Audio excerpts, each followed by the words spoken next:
मैं फंस गई हूँ ब्रो, बस तू मत फंसना। ये लाइन ना किसी सस्पेंस थ्रिलर मूवी का डायलॉग नहीं है।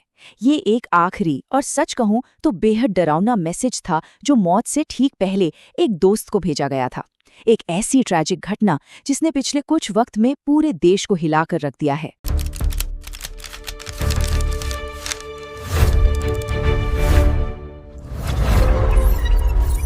तो आज के इस विश्लेषण में हम भोपाल के उस बेहद संवेदनशील और हैरान कर देने वाले ट्विशा शर्मा केस की तह तक जाएंगे। हमारा मकसद बिल्कुल क्लियर है, बिना किसी पक्षपात के तथ्यों को, घटनाक्रम को और दोनों पक्षों के आमने सामने खड़े दावों को बिल्कुल स्पष्ट तरीके से रखना। आखिर इस पर्दे के पीछे क्या सच्चाई छुपी है? चलिए इसकी कड़ियां जोड़ते हैं। ओके, सबसे पहले इन दोनों के बैकग्राउंड को थोड़ा समझते हैं, जिनकी शादी ने इस पूरे मामले की शुरुआत की। एक तरफ है 33 साल की ट्विशा शर्मा, नोएडा की रहने वाली। मार्केटिंग और कम्युनिकेशंस में उन्होंने MBA किया था, फॉर्मर मिस पुणे और यहाँ तक कि तेलुगु फिल्मों की अभिनेत्री भी रह चुकी हैं। और दूसरी तरफ है समर्थ सिंह, जो भोपाल में एक वकील है और एक रिटायर्ड जज गिरिबाला सिंह के बेटे हैं। अब इन दोनों की मुलाकात शादी.com पर हुई थी। नोटिस करने वाली बात यह है कि दोनों की दुनिया, उनका बैकग्राउंड, उनके पेशे एक दूसरे से बिल्कुल अलग थे। अब इस घटनाक्रम की टाइमलाइन देखिए। ये सच में चौंकाने वाला है कि कितने कम समय में सब कुछ बदल गया। दिसंबर 2025 में इनकी शादी होती है। शादी के ठीक 4 महीने बाद यानी अप्रैल 2026 से ही प्रताड़ना के आरोप आने शुरू हो जाते हैं। फिर मई 2026 की शुरुआत में जबरदस्ती अबॉर्शन का बड़ा आरोप लगता है और शादी के महज 5 महीने बाद 12 मई 2026 को भोपाल के कतारा हिल्स में ट्विशा मृत पाई जाती हैं। सिर्फ 5 महीने का वक्त, एक बिल्कुल नए रिश्ते का इतना खौफनाक अंजाम। तो 12 मई की उस आखिरी रात आखिर क्या हुआ था, इसे कड़ी दर कड़ी समझना बहुत जरूरी है। रात 10:05 पर ट्विशा ने अपनी मां को एक डिस्ट्रेस कॉल किया। मां के अनुसार वो उस वक्त बेहद परेशान थी और रो रही थी। फिर अचानक से फोन कट जाता है। कुछ ही देर बाद ट्विशा का शव एक डॉग लीश यानी कुत्ते के पट्टे से लटका हुआ मिलता है। इसके बाद पति समर्थ और उनकी सास उसे अस्पताल लेकर पहुंचते हैं, जहां डॉक्टर्स उन्हें मृत घोषित कर देते हैं। अब यहाँ सबसे बड़ा सवाल यही उठता है कि उस आखिरी कॉल के दौरान अचानक से फोन क्यों कटा? अगर हम ट्विशा के उन आखिरी व्हाट्सएप मैसेजेस को देखें जो उसने अपनी मां को भेजे थे, तो उसमें बहुत परेशान करने वाली बातें हैं। उसने लिखा था, मुझे बहुत ज्यादा घुटन हो रही है मां, मैं बहुत परेशान हूं, ये लोग बहुत घटिया हैं। एक और चैट में ये भी सामने आया कि वो घर पर खाली बैठकर घुटन और एंजाइटी महसूस कर रही थी और अपना काम वापस शुरू करना चाहती थी। ये चैट्स बिल्कुल साफ दर्शाते हैं कि पिछले कुछ वक्त से वो अंदर ही अंदर किसी बहुत गहरी बेचैनी से जूझ रही थी। अब यहाँ से ट्विशा के मायके वालों के संगीन दावों की शुरुआत होती है।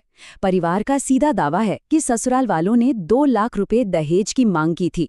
ये भी आरोप लगाया गया है कि उनकी जॉब, प्रेगनेंसी और प्राइवेट लाइफ को लेकर उन पर लगातार शारीरिक और मानसिक दबाव बनाया जा रहा था। पर सबसे संगीन आरोप है 2 महीने की प्रेगनेंसी के दौरान जबरदस्ती अबॉर्शन करवाने का। और पता है, पोस्टमार्टम रिपोर्ट में हाथ और कान पर मिले नीले निशान, जिसे मेडिकल टर्म्स में एंटीमॉर्टम इंजरी कहते हैं, वो इन दावों को और भी ज्यादा गंभीर और परेशान करने वाला बना देते हैं।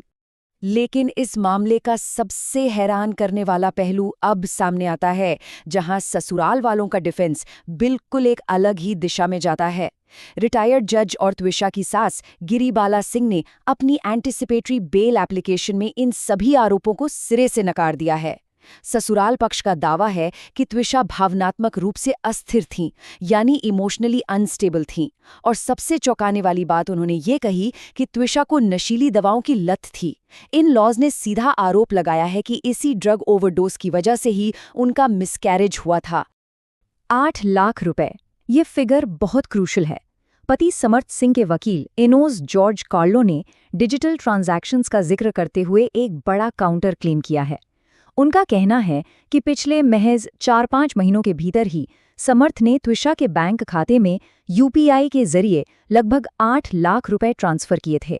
तो उनका लॉजिक ये है कि जो पति 8 लाख रुपए ट्रांसफर कर रहा हो, वो भला सिर्फ 2 लाख रुपए के दहेज के लिए हत्या क्यों करेगा? उन्होंने कोर्ट में इन ट्रांजैक्शंस की रसीदें सबूत के तौर पर जमा करने का दावा भी किया है। इन सभी दलीलों के बीच एक और रहस्यमयी कड़ी सामने आई है, जिसे द डिलीवरी मिस्ट्री का नाम दिया जा रहा है। एक तरफ तो वकील मांग कर रहे हैं कि ट्विशा के बैंक अकाउंट्स की फोरेंसिक जांच हो ताकि पता चले कि आखिर वो 8 लाख रुपए कहाँ खर्च हो रहे थे। दूसरी तरफ एक और अजीब डिटेल सामने आई कि मौत के ठीक आगे पीछे उस घर पर 2 अनजान पार्सल्स डिलीवर हुए थे। अब इन पार्सल्स में क्या था, इन्हें किसने ऑर्डर किया था, ये किसी को नहीं पता। इन डिटेल्स की सघन जांच होना सच में इस केस को सुलझाने में बहुत अहम साबित हो सकता है। ये दो तरफा कहानियां इस केस को बहुत ही कॉम्प्लेक्स बना देती हैं।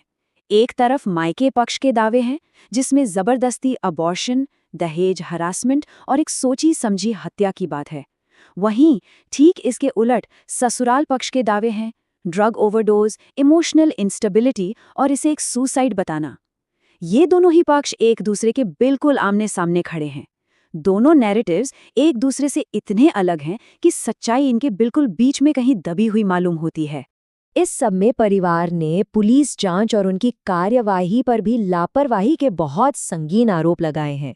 सबसे पहला आरोप तो एफआईआर दर्ज करने में शुरुआती देरी का है। दावा है कि जब ट्विशा के भाई ने, जो कि सेना में मेजर हैं, जब उन्होंने आकर थोड़ा प्रेशर बनाया तब जाकर एफआईआर दर्ज की गई। दूसरी बड़ी चूक ये बताई जा रही है कि जिस डॉग लीश से लटकने की बात कही गई थी, पुलिस ने शुरुआत में उस सबसे अहम सबूत को क्राइम सीन पर ही छोड़ दिया था।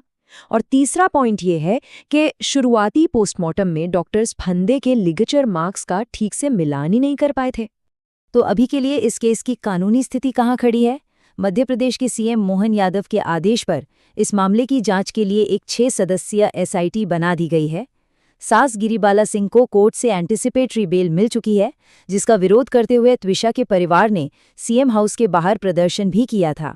हालांकि जज पल्लवी द्विवेदी की अदालत ने पति समर्थ सिंह की जमानत याचिका खारिज कर दी है। और इन सबके बाद परिवार की मांग पर अब एम्स दिल्ली में दूसरे पोस्टमार्टम के आदेश भी दे दिए गए हैं।